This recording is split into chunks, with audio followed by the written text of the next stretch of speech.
La biblioteca de Merlín llega gracias a Cabify, autos bien inspeccionados y choferes correctamente identificados, porque vayas a donde vayas, la seguridad es lo primero. Viaja seguro en Cabify.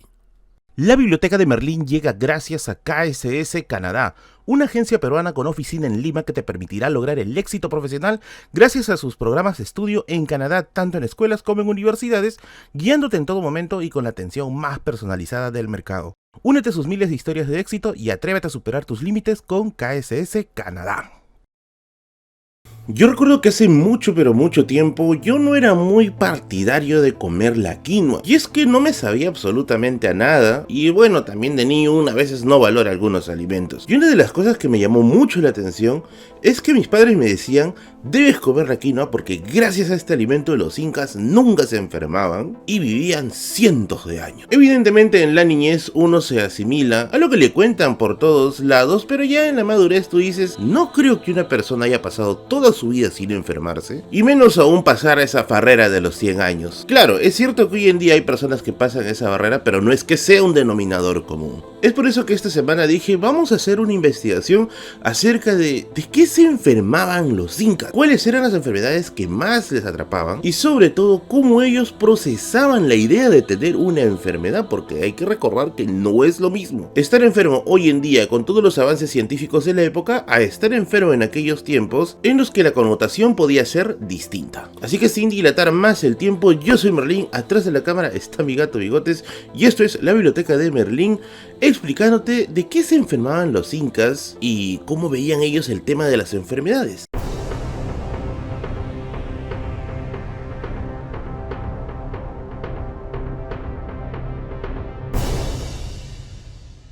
Como ya sabes, todos estos videos están sustentados en bibliografía, y la bibliografía del día de hoy, créeme que no ha sido nada, pero nada barata. Así que por eso al menos colabórate con un yapeo con este canal. Y los libros que vamos a usar para hacer el video del día de hoy son los siguientes: Dioses y enfermedades en el Antiguo Perú, una historia de la medicina en el Antiguo Perú, de Fernando Cabieses. Estos dos tomos, créeme que tienen un montón de información acerca de la medicina en el incanato y tienen mucha, pero mucha información. El problema es que son muy raros de conseguir y son también algo caros, de verdad. Así que vamos a sacar la información de aquí, de un par de capítulos que me han gustado bastante de estos libros. En primer lugar, hay que mencionar algo evidente. En una sociedad en la cual la ciencia todavía no es tratada con la rigurosidad que podría ser tratada el día de hoy, los procedimientos médicos van a estar asociados a los procedimientos mágicos. Ahora, nosotros estamos acostumbrados a ver las religiones incaicas como si fueran una suerte de equivalente a la religión cristiana, en la cual hay un dios principal, y es que muy probablemente esto no fue así, ya que tanto el incanato como las civilizaciones que la precedieron tuvieron un proceso de hibridación de religiones, en las cuales dioses mayores y menores convivían, obviamente cada uno con su propio rito. Sobre esto vamos a hacer un video más adelante, en la que Krzysztof Makowski, el antropólogo polaco, prácticamente se saca la M con Julio Tello sobre este concepto, pero eso más adelante. Si quieres un video sobre la mecha entre Makowski y Tello, déjale un like aquí al video. Esta hibridación religiosa va a hacer que no exista una metodología única para curar en el incanato, sino que van a existir varias, pero varias formas de proceder a la curación en las personas. Un caso muy interesante, por ejemplo, que menciona Cabieses, es el caso de la ceremonia del Coricancha. Como ya sabes, el Coricancha es ese templo dedicado al sol que fue embellecido durante el gobierno de Pachacútec en adelante, y que se decía que cuando se realizaban ceremonias anuales se buscaba que el lugar esté purificado de enfermos. Para eso se expulsaban de la zona a los enfermos y a los perros, y el sacerdote gritaba fuera enfermedad, mientras paseaba por el lugar. Luego de eso se procedía a un ritual para poder pedirle al dios sol la bonanza de la salud, y finalmente esto se acababa con una expulsión de las prendas que se botaban al río, ya que se creía pues que estaban cargadas con elementos infecciosos. Ahora, esto lo que te cuento es en el Cusco, es en la Sierra Central en cierto punto. En el norte del Tahuantinsuyo las cosas eran un tanto distintas, ya que allí sí tenían técnicamente una diosa de la salud. Y este es el caso de Urmiña, la diosa de la salud, a la cual la gente le consideraba, pues decía que tenía habilidades curativas. Esto sí quiero hacer un pequeño disclaimer, pues Cabieces sí le llama que es una diosa, pero he visto que en otros libros no exactamente la consideran una diosa, sino algo que podría ser llamado mal occidentalmente un semidios, pero nuevamente te dejo la aclaración válida aquí. En Yamok, en la zona de Ayacucho, se dice que allí existían templos en los cuales, atento, los sacerdotes eran personas con discapacidades. Caso por ejemplo como el templo de Huarivilca y Acavilca. En estos lugares habían sacerdotes con discapacidades, y quienes iban allí a hacer la veneración, pues también personas que tenían discapacidades, ya que se creía que en ese lugar podían ser curados. Ahora, como ya te dije, no hay un médico específicamente en el incanato, hay varios tipos de médicos, y vamos a llamarle médicos bien entre comillas, ya como personas que tratan enfermedades, y Cabieces recoge algunos casos como por ejemplo el de los camascos, quienes eran curanderos, algo similar más o menos a los chamanes que se encargaban pues de la curación de enfermos. Por otro lado estaban los Soncoyoc, que decían que eran médicos desde el corazón. Más o menos una interpretación de esto sería una suerte de coaching espiritual, por decirlo de una forma. Y en estos casos obviamente estos médicos no venían de una escuela de medicina, sino venían de tradiciones familiares que se decían que mantenían las habilidades de la curación hasta sus tiempos. Ahora, acá hay un detalle muy interesante que menciona Cabieces. Técnicamente cualquiera podía ser médico. Y es que si tú habías sufrido una lesión grave y te habías recuperado, ya tenías conocimientos de cómo poder superar el mal. Por lo tanto, a otra persona que le pasara la misma lesión, pues tú eras el encargado perfecto para decirle qué debía hacer y qué no debía hacer. Evidentemente esto no tenía un estándar de curación, ya que cada persona creía que la mejor forma en la que se recuperó era pues o bien asociado a elementos físicos o elementos mágicos o de superstición, etc. Entre otros tipos de médicos, por ejemplo, estaban los alcos, que eran una suerte de sacerdotes de la medicina, los mosok, que eran soñadores, entre comillas, que eran personas que se encargaban de analizar los sueños para determinar curaciones, los cuyricú, que eran personas que se encargaban de abrir a los cuyes y ver en las entrañas la situación de la salud de la persona a la cual están atendiendo, y los pachacú, que me llamaron mucho la atención, ya que eran una suerte de adivinos que usaban a las arañas, se les mutilaba una pierna y se veían los movimientos extraños que hacía la araña para determinar el estado de salud de la persona. Y así Cabieces menciona muchos más ejemplos, pero eran tantos que de verdad no podía meter todos en el video. Nuevamente, si puedes consultar la bibliografía de Fernando Cabieces. Ahora, hay un tipo de enfermedades en el incanato que tenían un rango, por decirlo de alguna forma, especial, y este es el caso de las enfermedades congénitas, ya que hoy en día evidentemente una enfermedad congénita es vista de manera negativa, pero en la época no, ya que se creía que era una suerte de desfortuna de los dioses. Por eso es que casos como el labio leporino o la polidactilia era visto como una señal de dioses acerca de que eran personas escogidas por ellos. Incluso el caso de niños que nacían muertos por algún tipo de enfermedad no eran vistos de mala manera, eran vistos también como personas elegidas por los dioses.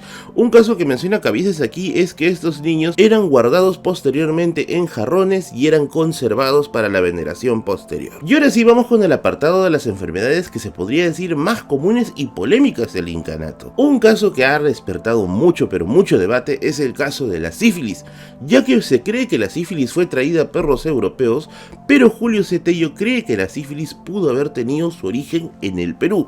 Cabieces va a desarrollar un pequeño debate acerca de ello con temas médicos, y al parecer la conclusión que se llega, pero no es algo totalmente confirmado, es que lo que ocurrió es que aquí existió una cepa distinta a la que se veía en Europa. Otra enfermedad que castigaba mucho, pero mucho a las personas era el paludismo, y esta era una enfermedad de la costa.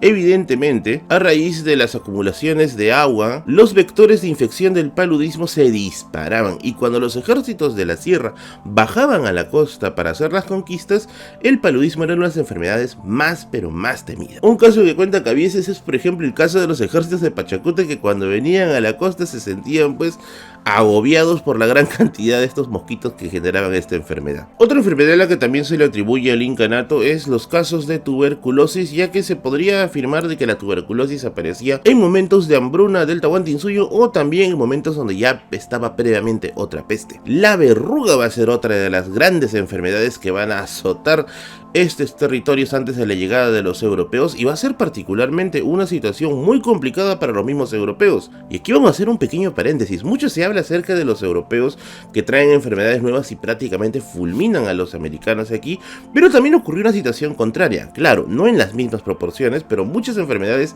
de los incas terminaron contagiando a los españoles. Ese es el caso, por ejemplo, de la temida verruga, que te ocasionaba erupciones en la frente y en la nariz. Pero una enfermedad que sí sembró el terror en la época fue la enfermedad llamada Uta. El Uta ocasionaba úlceras que terminaban mutilándote la nariz. Al parecer, tanto para los incas como para los españoles, la enfermedad de Uta era terrible y catastrófica. Esta enfermedad se podía encontrar a lo largo de toda la sierra, pero era particularmente constante en la parte que está más cercana a la selva. Como ya les dije, españoles y nativos americanos pelearon mucho contra esta enfermedad y fue otro de los grandes, pero grandes problemas de la época. Y bueno, finalmente resaltar que, como ya les dije hace un momento, la llegada de los europeos va a mantener también la llegada de nuevas enfermedades que van a ser pues catastróficas para el descenso poblacional de la época. Si quieres más información sobre ello, voy a armar un video también de eso, pero puedes ir consultando la bibliografía de David Nobel Cook, un historiador que se encargó de investigar la llegada de las epidemias aquí a América. Y bueno, dime tú, ¿también has escuchado esa historia de que los incas nunca se enfermaban, vivían cientos de años? Házmelo saber aquí en la caja de comentarios.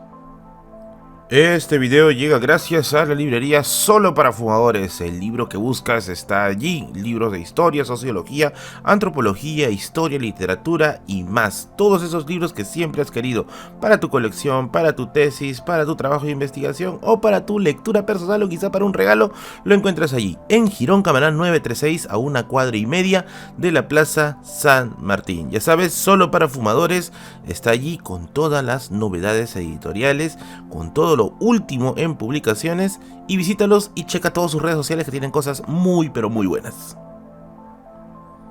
No te olvides que este video llega gracias a mis amigos de Muebles Andina. Si quieres una biblioteca tan hermosa como la que tengo aquí atrás, pues llegó gracias a mis amigos de Muebles Andina. Asimismo, un agradecimiento a Carlos Levin, quien es el que se encarga de musicalizar el canal. Puedes seguir su canal de YouTube con sus creaciones musicales aquí en la descripción. Y también a Aaron, el usuario y el animador que me ayuda a hacer los efectos de aquí. Te dejo su Instagram en este lado. Todos los jueves y domingos tenemos stream. Los jueves tenemos los streams comunes y corrientes para poder conversar con ustedes e interactuar. Y los domingos tenemos Radio Misterio, que los estrenos son de acceso libre, pero los demás son para que te puedas unir a la sección de miembros del canal. Y no te olvides que puedes colaborar nuevamente con este canal uniéndote a la sección de miembros con beneficios exclusivos en los videos y también yapeando, plineando a estos enlaces que te dejo aquí arriba. Todo es para mantener gastos básicos del canal. Yo soy Merlin y conmigo será hasta la próxima semana con otro video de historia. Chau, chau.